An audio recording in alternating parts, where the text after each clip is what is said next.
Good morning, boys and girls. Before we read chapter 10 in Because of Winn Dixie, let's do a quick little recap of chapter 9. It looks like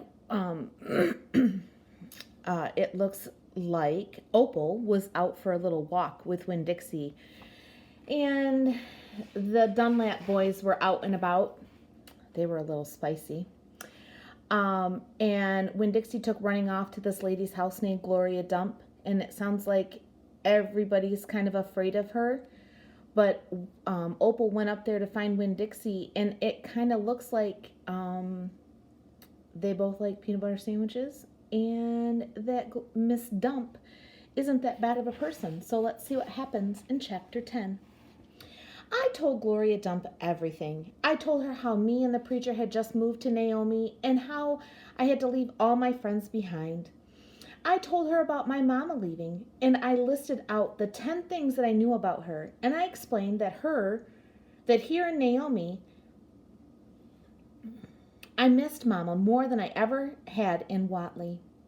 I told her about the preacher being like a turtle, hiding all the time inside his shell. I told her about finding Winn Dixie in the produce department and how, because of him, I became friends with Miss Franny Block and got a job working for a man named Otis at Gertrude's Pets and got invited to Sweetie Pie Thomas's birthday party. I even told Gloria Dump how Dunlap and Steve Dewberry called her a witch.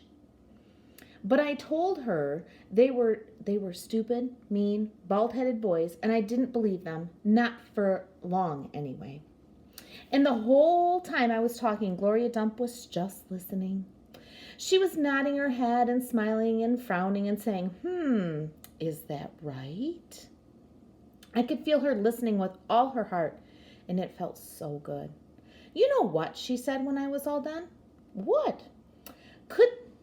Could be you got more of your mama in you than just red hair and freckles and running fast.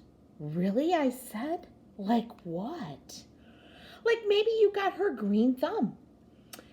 The two of us could plant something and see how it grows. Test your thumb out. Okay, I said. What Gloria Dump picked for me to grow was a tree. Or she said it was a tree. To me, it looked more like a plant. She had me dig a hole for it and put it in the ground and pat the dirt around it tight, like it was a baby, and I was tucking it into bed. What kind of tree is it? I asked Gloria Dump.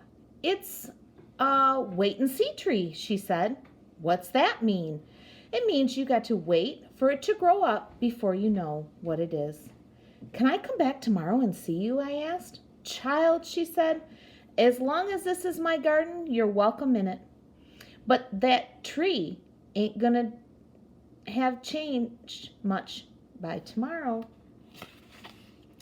But I wanted to see you too, I said. Said Gloria Dump. I ain't going nowhere. I'll be right here. I woke Winn Dixie up then.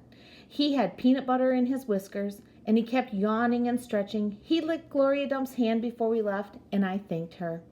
That night, when the preacher was tucking me into bed, I told him how I got a job at Gertrude's Pets, and I told him all about making friends with Miss Franny Block and getting invited to Sweetie Pie's party, and I told him about meeting Gloria Dump. Winn Dixie lay on the floor waiting for the preacher to leave so he could hop on the bed like he always did. When I was done talking, the preacher kissed me goodnight, and then he leaned way over and gave Winn Dixie a kiss too, right on top of his head. You can go ahead and get up there now, he said to Winn Dixie.